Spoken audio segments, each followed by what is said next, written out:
In the heart of the enchanted realm, where shimmering rivers flowed with liquid silver and trees whispered secrets to the wind, there lay the fairy kingdom of Eldoria. This was a land of wonders, ruled by the wise and beautiful fairy queen, Eldoria. Upon her head rested the most powerful artifact in all the realms, the magical crown of Eldoria. It was said to hold the essence of the stars and the wisdom of the ancients, granting its wearer the ability to protect the land from darkness. One fateful night, a terrible storm shook the kingdom. Lightning crackled across the sky, and a deafening roar echoed through the valleys. The next morning, as the fairies woke from their uneasy sleep, a dreadful discovery was made. The queen's magical crown was missing.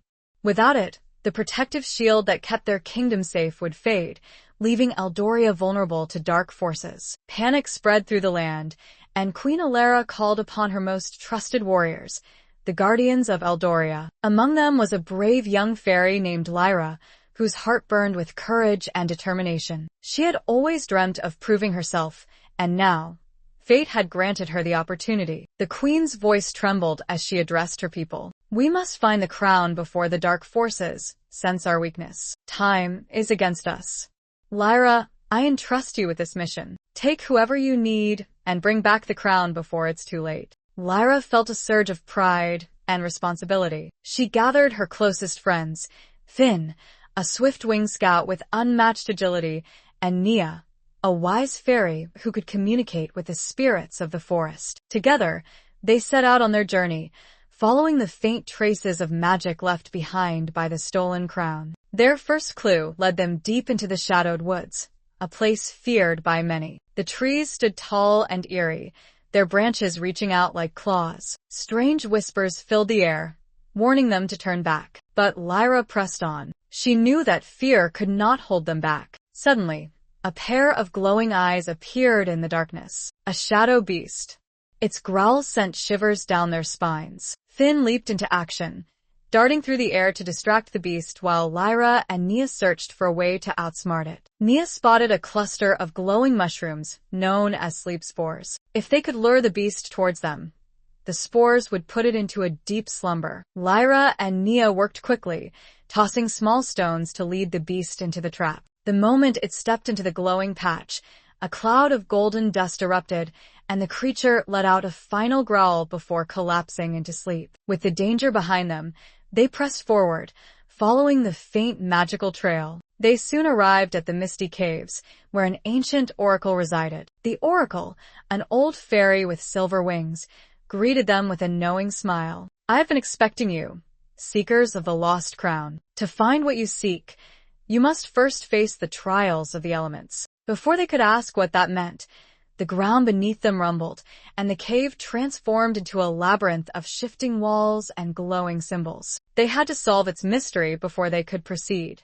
With every twist and turn, they encountered puzzles that tested their wit, courage, and teamwork. Lyra deciphered the runes, Finn used his speed to activate hidden levers, and Nia's knowledge of nature helped them unlock ancient secrets. At last, they emerged victorious, and the oracle revealed the truth. The crown had been stolen by a dark sorcerer, Malakar, who sought to use its power for his own sinister purposes. He had taken it to the Forbidden Spire, a fortress surrounded by swirling storms and guarded by creatures of nightmare. Without hesitation, Lyra and her friends set out for the spire, knowing that they had no time to waste. They braved treacherous mountains, crossed rivers of molten lava, and outwitted cunning tricksters along the way. Every step brought them closer to the final battle, where they would face Malakar himself. As they stood before the towering spire, lightning flashing in the sky, Lyra tightened her grip on her sword. The fate of Eldoria rested in their hands. They had come too far to turn back now. The entrance to the spire was guarded by gargoyles made of enchanted stone. Their hollow eyes glowed red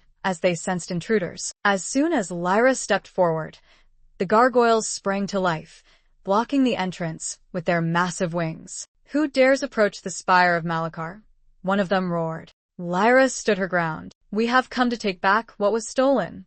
The Fairy Queen's crown belongs to Eldoria, not in the hands of a dark sorcerer." The gargoyles laughed, their deep voices echoing through the stormy night. "Then you must prove your worth, Face the trials of shadows, and only then may you enter. The ground trembled as 3 portals appeared before them. Each one led to a different realm of challenge. Lyra, Finn, and Nia exchanged determined glances. There was no choice but to face these trials. Lyra stepped into the first portal and found herself in an endless maze filled with illusions. Shadows took the form of her worst fears, whispering doubts and lies. She clenched her fists and pushed forward, determined to trust herself rather than the illusions. Finn entered the second portal, where he was forced to race against time through a collapsing labyrinth of floating platforms. His wings burned with effort, but he knew if he hesitated, he would fall into the abyss below. Nia faced the final trial, where she had to answer riddles given by ancient spirits. One wrong answer,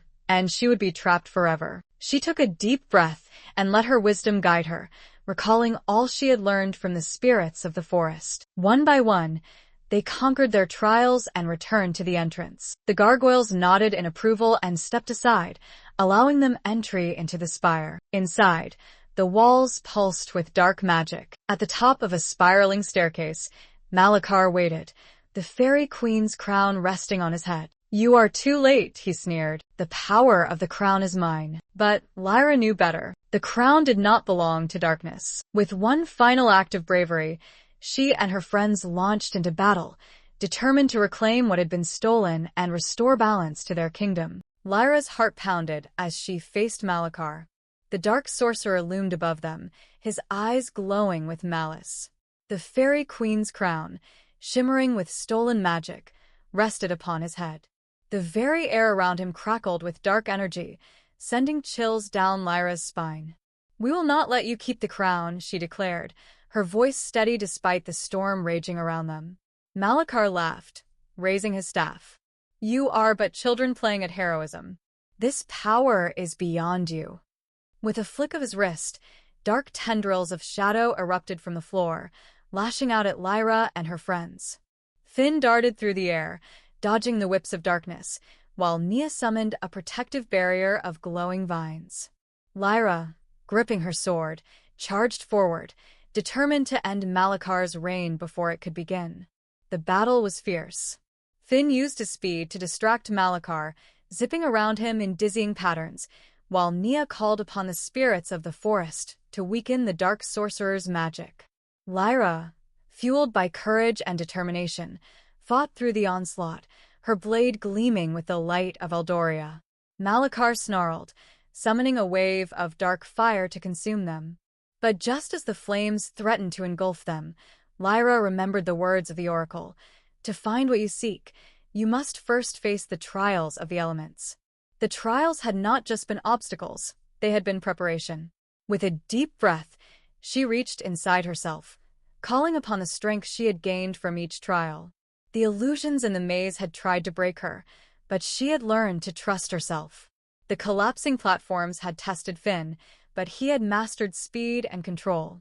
Nia's wisdom had guided them through the spirit's riddles, proving that knowledge was just as powerful as strength. Together, Lyra shouted, and her friends understood. Finn soared high, using his agility to snatch the crown from Malakar's head, disrupting his connection to its power. Nia, drawing from the spirit's wisdom, whispered an ancient incantation, unraveling the dark sorcerer's spells. And Lyra, with all the strength of her heart, struck the final blow, shattering Malakar's staff and sending him crashing to the ground. A blinding light erupted from the crown as it broke free of Malakar's grasp. The dark storm above the spire cleared, revealing the radiant night sky. The magic of Eldoria surged back into the crown, restoring its rightful power. Malakar let out a furious cry as shadows consumed him. "This is not the end," he vowed before vanishing into the darkness. Silence fell over the spire. The battle was won.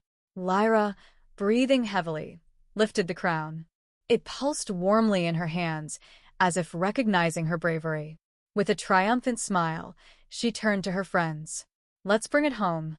As they emerged from the spire, the first rays of dawn touched the land, bathing Eldoria in golden light. The kingdom's magic, once weakened, now flourished with renewed strength. Back in the fairy kingdom, Queen Elera welcomed them with open arms. "You have done what many believed impossible. You have saved Eldoria." She placed the crown back upon her head, and at that moment, a surge of radiant energy swept through the kingdom, restoring its protective shield. The fairies cheered, their voices ringing with joy and gratitude. Lyra, Finn, and Nia stood together, their bond stronger than ever. They had faced darkness and emerged victorious, proving that courage, wisdom, and friendship could overcome even the greatest of evils. From that day on, Lyra was no longer just a dreamer. She was a legend, a guardian of Eldoria, and a hero whose tale would be told for generations to come. And though the land was safe once more, Lyra knew that adventure would always call. And when it did, she would be ready.